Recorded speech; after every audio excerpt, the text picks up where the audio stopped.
Hi, my name is Dalen Willis. And I'm Daniel Mazeras.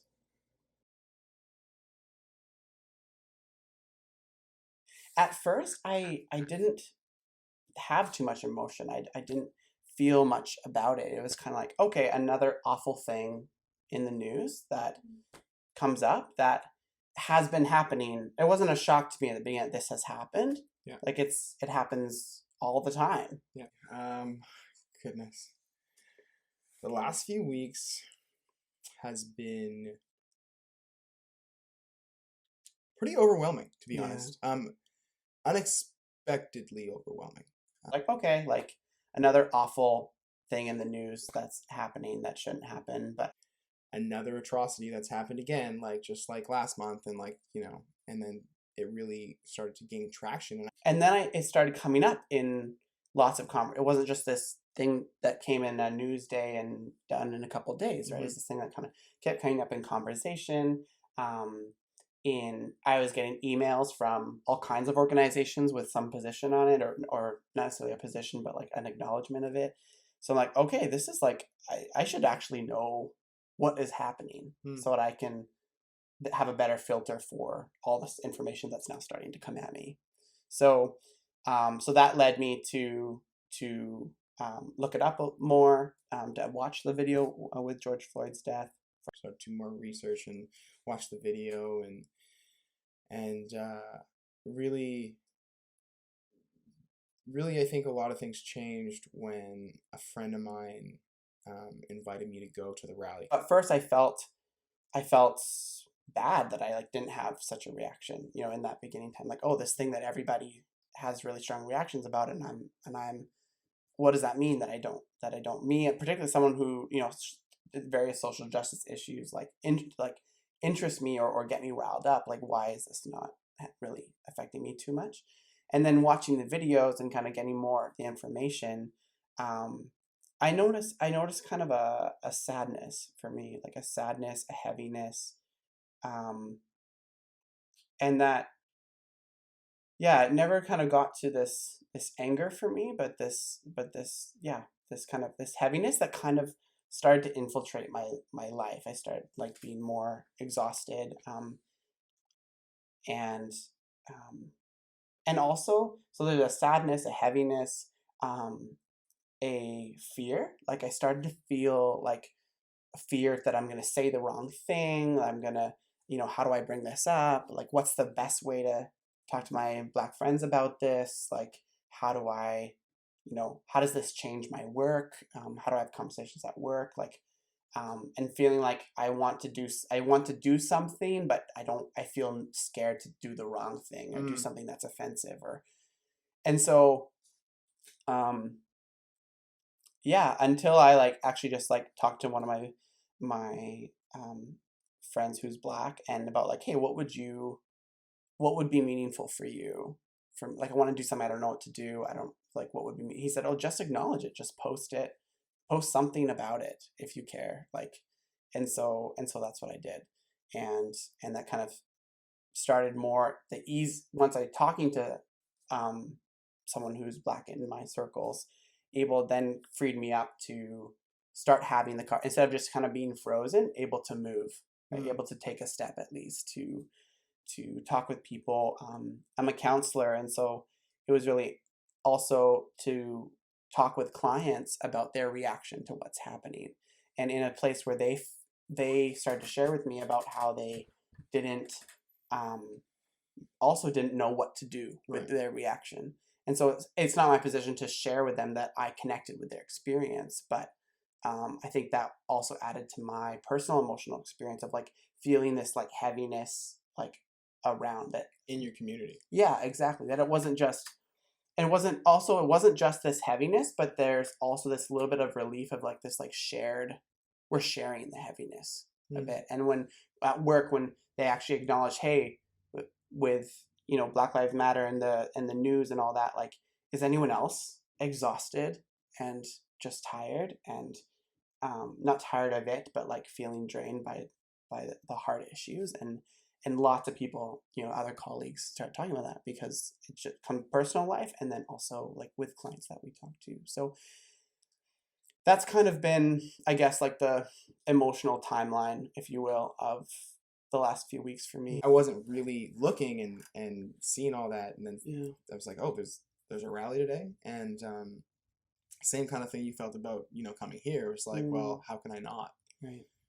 So because I'm not super. I really give things the 48-hour rule. Mm, I really let them try to marinate and simmer and think about things before I throw them online. yeah. Um, and so I kind of keep my post to a minimum. Like the things that really moved me, I've been posting. But as far as the rally was concerned, like I kind of just felt like, as an individual, this is something that I believe in.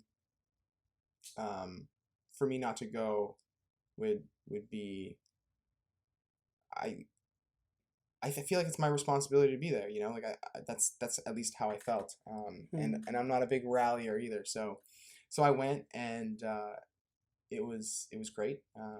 Good to see all the support. Never thought that there was that many Black folks in Vancouver, to be honest with you.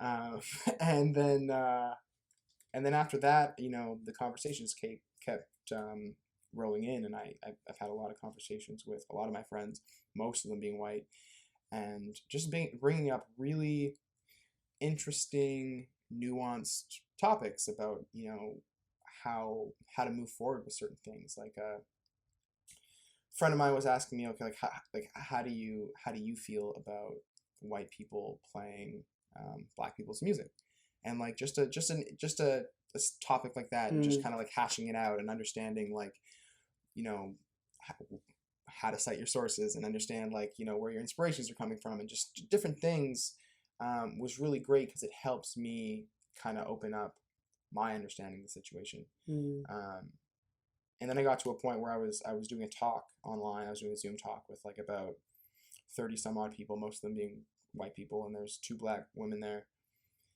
and we were talking about the topics, and I was leading the conversation, and all of a sudden I was just super overwhelmed, and like, mm, because it was a situation where I felt like I had a platform and I was talking to people about an issue. It wasn't just a these are my opinions on some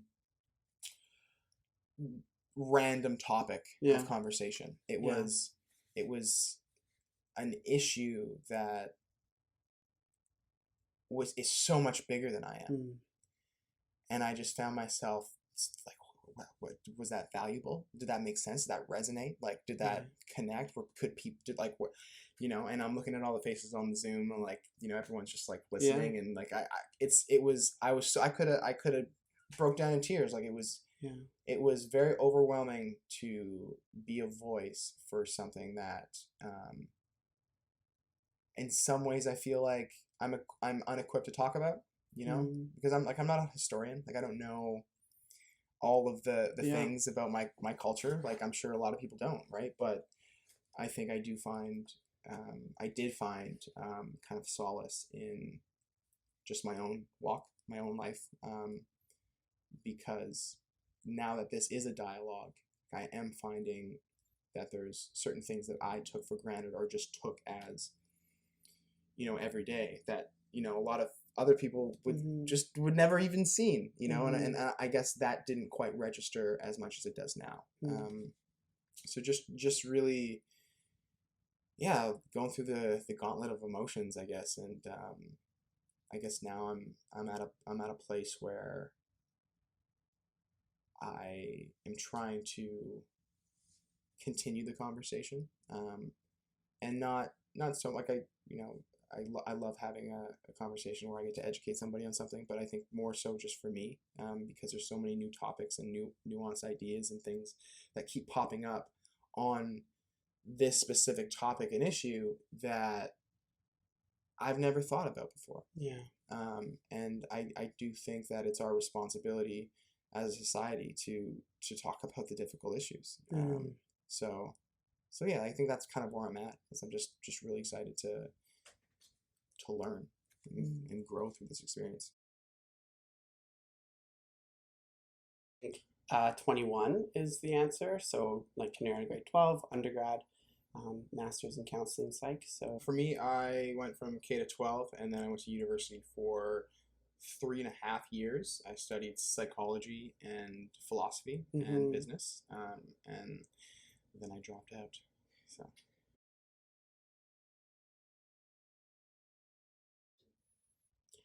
I would say like the short answer is not none. And there's not exactly actually a long answer either. The answer is none. Like, there's just one answer. yeah, yeah. I haven't been like in formal education taught about Black history in Canada at all.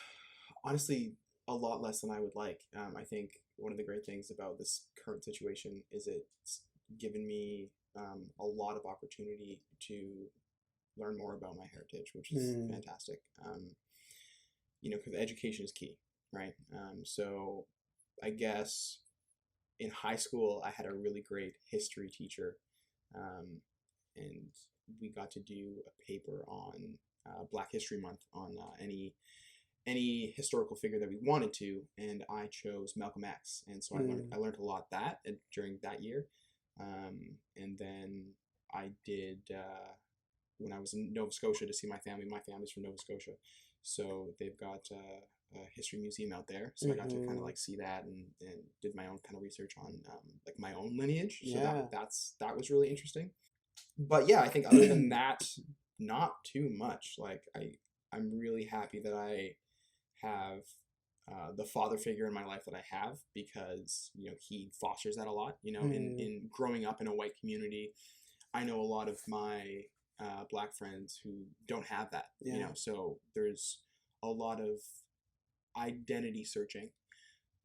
So for me, I feel very blessed that like I had that culture in my life growing up, Mm, and somebody to kind of like teach me things that the school system and my own community wouldn't. right. So I think yeah, but not as much as I'd like. I'll say that much. Yeah.